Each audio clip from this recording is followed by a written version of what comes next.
military, retired Lieutenant Colonel Oliver North. He's the author of Veterans Lament. Is this the America our heroes fought for? He joins us tonight.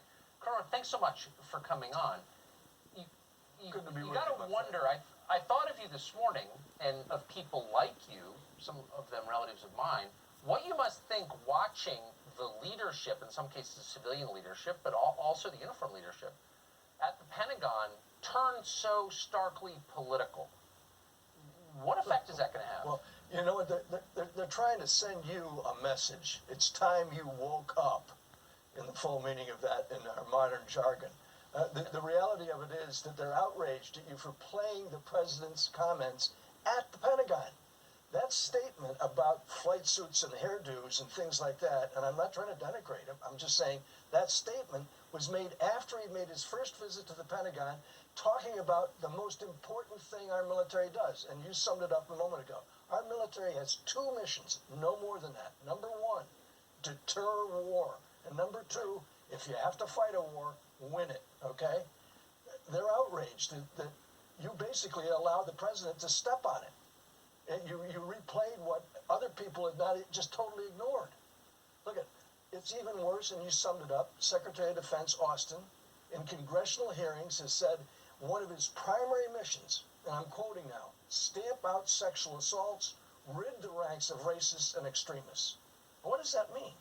That means that someone is going to have to find out who they are.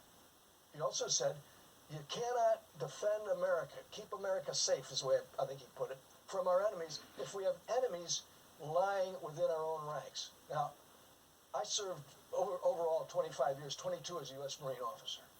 Okay? I was wearing a uniform for a quarter of a century.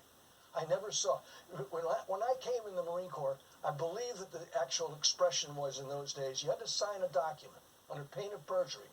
And one of the questions on it was, are you now, or have you ever been, a member of the Communist Party?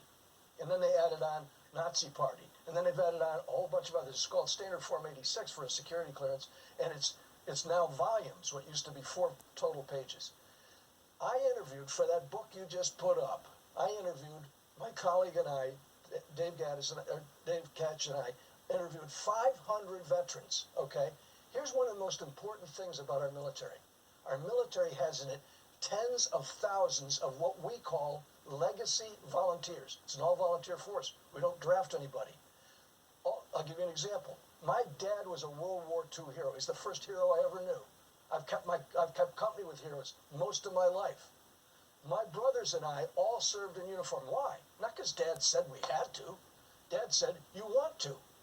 And that's why we all served, all of us in combat, my brothers and I. Now, I look at those kinds of things and say to myself, and we've gone back and asked this question now. The expression, I've got your back, is one you see played out in the movies, or I'm covering your 6. I've got your back are 4 very important words. They're not a sentiment, they're a pledge. That pledge goes up and it goes down. It goes to the guy standing beside you who's carrying a real AR weapon, not ones that they voted in the House of Representatives today about. The bottom line of it is that loyalty pledge goes all the way to the top. Does this president have the backs of those guys who volunteered to come in the service? I don't think so. This witch hunt that's now underway. 1.5 million man days lost from readiness and preparing to deal with the number one adversary that we've got on the planet Earth, the Communist Chinese and Xi Jinping. Yeah. It's all, you put it so clearly, and I think it's clear to everyone who's paying attention except to the people in charge, which is terrifying. Colonel North, I appreciate your coming on tonight. It's great to see you. Thank you. Semper Fi, buddy. Well, some high schools are now forcing students